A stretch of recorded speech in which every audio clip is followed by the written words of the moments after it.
إن الحمد لله نحمده ونستعينه ونستغفره ونعوذ بالله من شرور أنفسنا ومن سيئات أعمالنا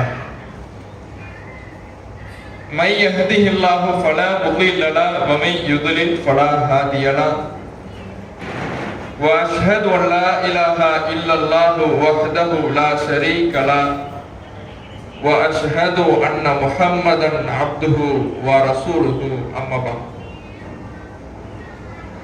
கண்ணியத்திற்குரிய எல்லாம் வல்ல அல்லாஹ்வின் நல்லடியார்களே,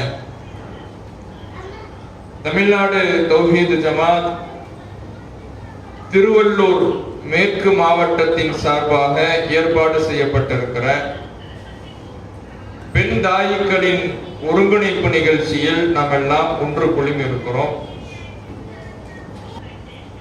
நாம் அனைவரும் அல்லாஹ்வுடைய மார்க்கத்தை மக்களுக்கு மத்தியிலே எடுத்து சொல்லுகின்ற பொறுப்பை, கடமையை சுமந்தவர்களாக இங்கு அமர்ந்திருக்கிறோம். இந்த கடமையை சுமந்த நாம் இதை எந்த அளவு சிறப்பாக சீராக செய்ய முடியுமோ அவ்வளவு சிறப்பாக செய்தால் அல்லாஹ்விடத்தில் அதற்கான கண்ணியத்தையும் கூலியையும் நம்மால் பெற்றுக்கொள்ள முடியும். அல்லாஹ் இந்த தாவா பணிக்கு ஏராளமான கண்ணியத்தை வழங்குகிறார். இறை நம்பிக்கையாளர்களுடைய பண்பை பற்றி அல்லாஹ் சொல்லுகிற பொழுது, அல் முஃமினூன வல் முஃமினாத், முஃமினான ஆண்களும் முஃமினான பெண்களும் பஅதுஹும் அவுலியாஉ பஅத் யஅமுரூன பில் மஅரூஃப் வ யன்ஹவுன அனில் முன்கர், அவர்கள் நன்மையை ஏவுவார்கள், தீமையை தடுப்பார்கள். நன்மையை மக்களுக்கு ஏவுகின்ற, தீமையை தடுக்கின்ற பணி என்பது மூமின்களான இறை நம்பிக்கை கொண்ட ஆண்களை சார்ந்தது மட்டுமல்ல, அது இறை நம்பிக்கை கொண்ட பெண்களுக்கும் ஆன கடமைதான், அவர்களுடைய தன்மை தான் என்பதை இறைவன் இந்த வசனத்திலே விளக்குகிறான். அந்த அடிப்படையில் தான் இறைவன் சிலாகித்து சொல்லக்கூடிய பொறுப்பை ஏற்றவர்களாக, மக்களுக்கு மார்க்கத்தை போதிக்கக்கூடியவர்களாகத்தான் நாம் அனைவரும் இங்கு அமர்ந்திருக்கிறோம். ஒரு அறிவுரை சொல்லக்கூடிய இடத்தில், மக்களுக்கு நல்வழியை போதிக்கக்கூடிய இடத்தில் அமர்ந்திருக்கின்ற நாம் அனைவருமே அறிவுரையை பெறக்கூடியவர்களாகவும் இருக்க வேண்டும். அறிவுரையை சொல்வதற்கான முதல் தகுதியே அறிவுரையை பெற்றுக் கொள்வதுதான். மக்களுக்கு நாம் போதிக்கின்றோம். இன்ன திக்ரா தன்ஃபஉல் முஃமினீன், அறிவுரை என்பது இறை நம்பிக்கை கொண்டவர்களுக்கு பயனளிக்கும் என்று சொல்லுகிறோம். நம்முடைய உரைகளை துவங்குகிற பொழுது போதிக்கின்றோம். அப்படி அறிவுரைகள் முஃமின்களுக்கு பயனளிக்கும் என்று போதிக்கக்கூடிய நாம் அதே இறை நம்பிக்கையாளர்களின் பட்டியலிலேயே நாம் தொடர வேண்டும் என்றால் நம்முடைய கண்ணியத்தையும் நம்முடைய செயல்பாடுகளையும் சீராக, சிறப்பாக, தொய்வின்றி, எந்த அலட்சியமும் இன்றி, சோர்வும் இன்றி தொடர்ந்து செய்ய வேண்டும் என்றால் அறிவுரை சொல்லக்கூடிய நாம் அறிவுரைகளை கேட்கக்கூடியவர்களாகவும் இருக்க வேண்டும். பொதுவாக தாய்களுக்கு உள்ள மனப்பாங்கு எப்படி இருக்கும்னா, ஒரு உரையை கேட்கின்ற பொழுது இந்த குர்ஆன் வசனத்தை சொல்லியிருக்கலாமே, இந்த ஹதீஸை சொல்லியிருக்கலாமே என்றுதான் தோணும். அப்ப நாம இந்த நம்மளோட கோணங்களை தீர்மானிப்பதற்காக அறிவுரைகளை கேட்கக்கூடாது. அறிவுரைகளை கேட்கின்ற பொழுது இந்த இடத்துல இதை சொல்லியிருக்கலாம், இந்த இடத்துல இதை மாத்தி போட்டிருக்கணும், இப்படியாக நாம் நம்முடைய அறிவை அங்கே நிரூபிப்பதற்காக அறிவுரைகளை கேட்கக்கூடாது. என்னை நான் சரி செய்து கொள்ள வேண்டும், என்னிடத்திலே சோர்வு ஏற்பட்டு விடக்கூடாது, என்னுடைய பயணத்தை நான் பரிசுத்தமாக அமைத்துக் கொள்ள வேண்டும், தொய்வு வந்துவிடக் கூடாது, இதற்காக எனக்கு அறிவுரை தேவை என்பது ஒவ்வொரு தாயையும் கவனத்தில் கொள்ள வேண்டிய விஷயம். அப்ப இந்த தாய் என்கின்ற ஒரு பொறுப்பை சுமந்து கொண்டிருக்கின்ற நமக்கு அல்லாஹ் ஏராளமான கண்ணியத்தை தந்திருக்கிறான் என்பதை முதல்ல நாம உணரணும். இதெல்லாம் நம்ம கேட்டிருப்போம், நம்மளும் பேசியிருப்போம்.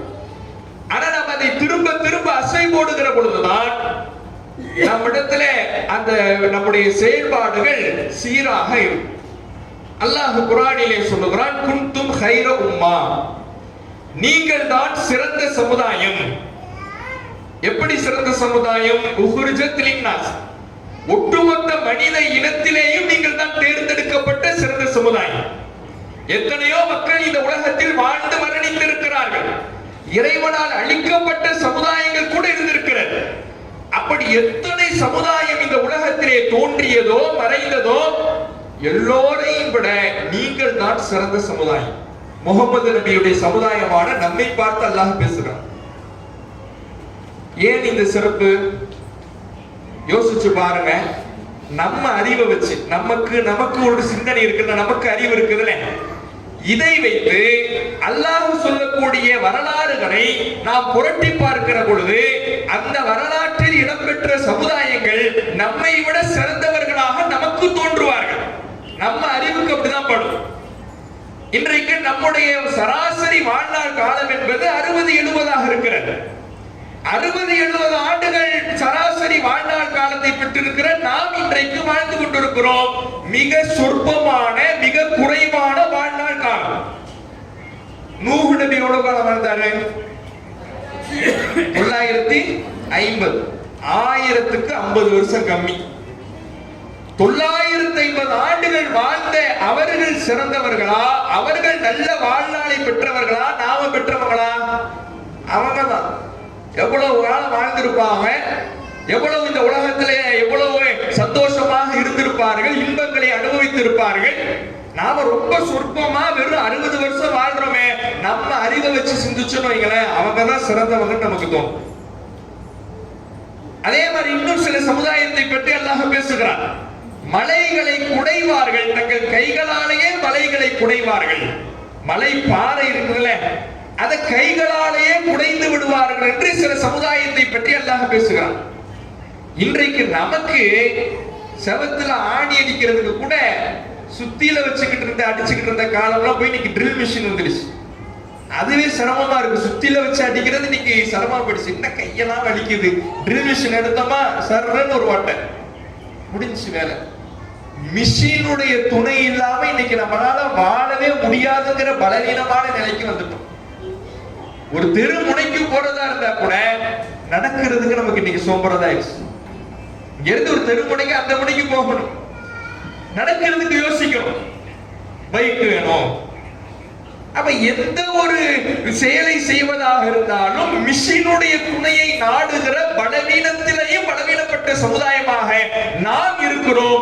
மலை பாறைகளை கூட கைகளால் குடைந்து வாழ்ந்த சமுதாயம் இருந்திருக்கிறார்கள் என்று குர்ஆனின் வரலாறு பேசுகிறது என்றால் நாம் சிறந்தவர்களா அவர்கள் சிறந்தவர்களா?